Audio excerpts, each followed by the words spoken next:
স্বাগত আপনাদের। আমি এখন উপস্থিত এক অনন্য কারখানায়, যেখানে মাটির স্পর্শে তৈরি হচ্ছে আমাদের প্রতিদিনের ব্যবহার চায়ের কাপ, দইয়ের খলি আর সুন্দর মালসা।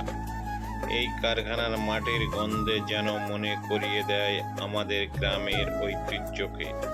এখানে প্রতিদিন ভোর থেকে শুরু হয় কাজের ব্যবস্থা। দক্ষ পরিশ্রমদের হাতে গড়ে ওঠে একের পর এক দইয়ের খলি, যেগুলো চলে যাচ্ছে বাজারে, মিষ্টির দোকানে, চায়ের দোকানে আর বড় বড় হোটেলে ব্যবহার করা হচ্ছে। এইসব মাটির তৈরি জিনিস শুধু আমাদের সংস্কৃতির অংশ নয়, বরং পরিবেশ বন্ধন এক বিকল্প।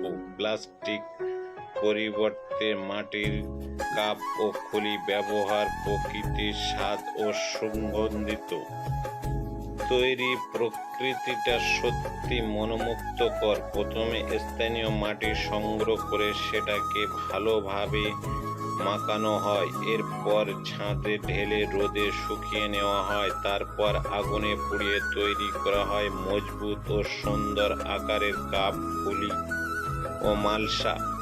এই কারখানার শ্রমিকরা জানায়, প্রতিদিন এখানে তৈরি হয় শত শত পণ্য, দেশের বিভিন্ন প্রান্তের সরবরাহ করা হয়। এগুলো স্থানীয় অর্থনীতি ও কারখানার বড় অবদান রয়েছে।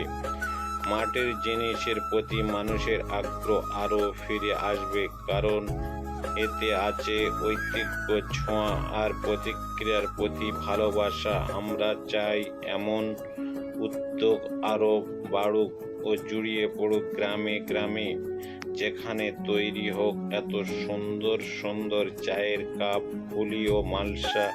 আরও নিত্য নতুন জিনিস তৈরি হচ্ছে। সেই মাটির হাত থেকে প্লাস্টিককে মুক্ত করতে এই মাটির জিনিসে উদ্যোগ দিচ্ছে মানুষ। আজ দেখা যায় চায়ের কাপ দোকানে দোকানে ঝুলছে। ভালো লাগলে চ্যানেলটি সাবস্ক্রাইব করবেন।